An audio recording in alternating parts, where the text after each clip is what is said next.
Otak lo itu sebenarnya pinter banget, jenius malah, tapi jadi kelihatan lemot cuma gara-gara lo naruh diri lo di tongkrongan yang salah dan cara mikir lo selama ini kebalik total.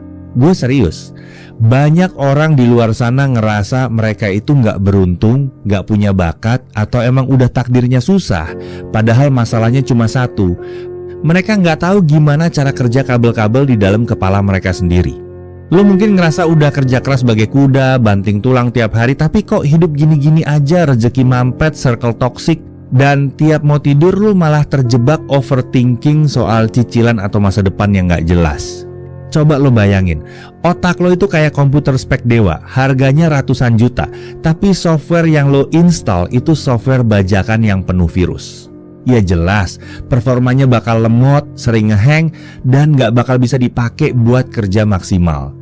Nah, virus-virus itu datangnya dari mana? Ya, dari lingkungan fisik di sekitar lo. Kalau meja kerja lo berantakan, kamar lo kayak kapal pecah, atau lo dikelilingi orang-orang yang hobi utamanya cuman ngeluh dan ngegosip, jangan harap otak lo bisa encer. Lingkungan lo itu ibarat sistem operasi yang jalan di otak lo.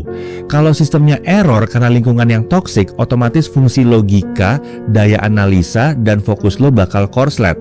Itulah kenapa lu ngerasa hidup lu berat banget, karena lu maksa jalan pakai otak yang lagi lowbat dan penuh sampah.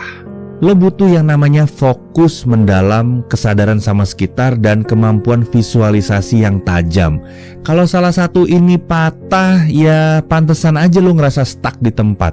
Nah, daripada lu pusing mikirin teori yang jelimet, gua punya satu trik simple pakai HP yang ada di tangan lu sekarang. Ini cara instan buat maksa otak lo narik apa yang lo mau ke dalam kenyataan. Pernah dengar soal metode foto buat manifestasi? Gini, kalau lo pengen banget punya rumah impian, mobil idaman, atau mungkin tanah di lokasi yang strategis, jangan cuma dibayangin di awang-awang doang. Foto, simpan fotonya di galeri, liatin terus setiap ada kesempatan. Ini bukan klinik atau ilmu gaib, ini namanya brainstorming kabel otak. Otak lo itu butuh referensi visual yang nyata buat narik realitas itu masuk ke hidup lo. Otak itu kayak GPS, kalau lo nggak kasih koordinat atau tujuan yang jelas lewat gambar, dia bakal muter-muter nggak jelas di jalan yang sama. Tentu aja, semuanya tetap atas izin Tuhan, tapi lo harus kasih navigasi yang jelas ke otak lo mau dibawa kemana arah hidup lo ini. Masalahnya, kebanyakan dari kita malah ngasih navigasi yang salah total. Contoh nih, pas lo lagi pusing soal keuangan, kalimat apa yang muncul di kepala lo? Pasti lo mikirnya, gimana ya cara gue melunasi utang? Stop. Detik ini juga lo harus berhenti pakai kalimat itu. Lo tahu nggak, otak lo itu nggak nangkep kata melunasi, dia cuma nangkep kata utang. Akhirnya apa? Fokus lo ke utang, energi lo ke utang, vibrasi lo itu vibrasi orang yang punya utang, dan yang datang ke hidup lo ya bakal utang lagi, utang lagi. Coba deh, mulai sekarang ubah kalimatnya. Jadi, gimana cara gue ningkatin penghasilan 2 kali lipat? Di situ secara otomatis otak lo bakal mulai nyari peluang, bukan nyari ancaman. Otak lo bakal nyari jalan keluar buat dapet duit, bukan sekedar lari dari penagih utang. Otak itu nggak bisa bedain mana negatif, mana positif. Dia cuma nangkep objek yang lo fokusin. Kalau lo fokus ke sukses, peluang bakal bermunculan kayak jamur di musim hujan. Tapi kalau lu fokus ke rasa takut gagal, ya kegagalan yang bakal terus nyamperin lo. Makanya, mulai sekarang hapus istilah rugi dari kamus hidup lo. Ganti mindset lo jadi untung atau untung banget. Kalau hasil yang lo dapet sesuai sama ekspektasi lo, itu namanya untung banget. Tapi kalau ternyata hasilnya nggak sesuai atau lu gagal, itu tetap untung. Karena lu dapat pembelajaran yang mahal harganya, yang nggak bakal lu dapat di sekolah manapun. Selama lo masih punya waktu buat belajar, lo nggak pernah benar-benar rugi. Waktu itu satu-satunya aset yang nggak bisa dibeli lagi. Dan selama lo invest buat upgrade diri, posisi lo itu selalu di atas angin. Lo harus paham kalau pikiran sadar lo itu cuma kerja sekitar 18-20% doang. Sisanya 80% hidup lo itu sebenarnya disetir sama alam bawah sadar. Ini nih yang bahaya kalau lo nggak bisa kontrol. Ada satu hukum alam yang namanya hukum eksklusi. Intinya gini, keyakinan sama ketakutan itu nggak bisa duduk barengan di satu kursi yang sama. Kalau lo milih buat yakin, ketakutan lo bakal cabut dengan sendirinya. Tapi kalau lo pelihara takut, ya keyakinan lo bakal luntur. Terutama pas momen krusial mau tidur nih. Apa yang lo pikirin 5 menit sebelum merem itu bakal nentuin frekuensi alam bawah sadar lo sepanjang malam. Kalau lo tidur sambil mikir beban hidup, mikir cicilan, atau mikir betapa sialnya lo hari ini, jangan heran kalau pas bangun pagi lo ngerasa makin capek dan gak semangat. Alam bawah sadar lo kerja keras semalaman memproses penderitaan yang lo kasih sebelum tidur.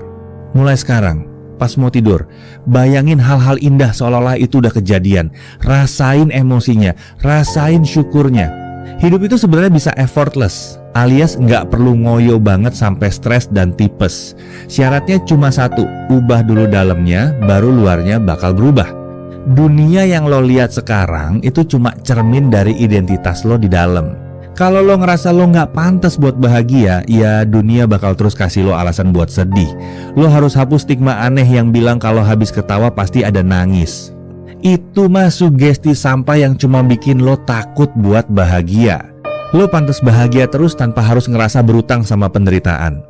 Belajar buat lepasin atau detachment. Jangan dilawan ketakutannya, tapi diikhlasin aja hasil akhirnya ke Tuhan. Disitulah keajaiban biasanya mulai masuk. Gua saranin lo mulai ngelakuin monopoli diri. Kuasai 4 sumber energi utama lo, yaitu apa yang lo pikirin, apa yang lo rasain, apa yang lo ucapin, sama apa yang lo lakuin. Kalau 4 hal ini udah sinkron dan searah, lo bakal jadi magnet yang luar biasa kuat buat hal-hal baik. Jangan lupa asupan otaknya juga dijaga, filter apa yang masuk ke kepala lo. Berhenti konsumsi konten-konten sampah yang cuma bikin lo ngerasa insecure. Upgrade isi kepala lo dengan ilmu-ilmu baru biar filter di kepala lo makin tajam dalam ngeliat peluang yang orang lain gak bisa lihat. Satu hal lagi yang penting, lo harus tahu kalau kita semua ini sebenarnya terhubung lewat frekuensi. Pernah nggak lo tiba-tiba kepikiran seorang temen yang udah lama nggak ketemu, terus nggak lama kemudian dia ngechat lo? Itu bukan kebetulan, itu namanya telepati sosial karena frekuensi lo lagi deketan. Secara sains, kita semua ini memancarkan sinyal atau vibrasi dari apa yang kita pikirin. Orang yang frekuensinya tinggi, yang isinya bahagia dan positif, itu bisa ngerasain dan pengaruhin orang yang frekuensinya rendah. Makanya, kalau mau hidup lo naik kelas, sering-seringlah doain kebaikan buat orang lain tanpa mereka tahu. Pas lo doain orang lain, secara otomatis vibrasi lo naik. Dan semua kebaikan yang lo ucapin itu bakal balik lagi ke lo dengan kekuatan yang jauh lebih kencang. Jadi jangan pelit doa, jangan pelit buat ngarepin orang lain sukses juga. Gua harap obrolan santai kita kali ini bisa ngebuka sedikit celah di pikiran lo, biar cahaya baru bisa masuk dan ngerubah hidup lo jadi lebih baik. Kalau lo ngerasa dapet daging atau dapet insight baru dari obrolan ini, jangan lupa buat klik tombol subscribe, like, dan share video ini ke teman-teman tongkrongan lo yang mungkin lagi butuh asupan mindset kayak gini. Coba komen di bawah bagian mana dari obrolan tadi yang paling ngena atau relate sama kondisi hidup lo sekarang. Gue pengen denger cerita lo. Gua doain, mulai detik ini juga kabel-kabel di otak lo mulai tersambung ke frekuensi kelimpahan. Semoga segala beban keuangan lo segera terangkat, ide-ide brilian yang bisa bikin lo sukses muncul terus di kepala lo, dan lo bisa tidur nyenyak setiap malam dengan hati yang tenang tanpa bayang-bayang ketakutan lagi.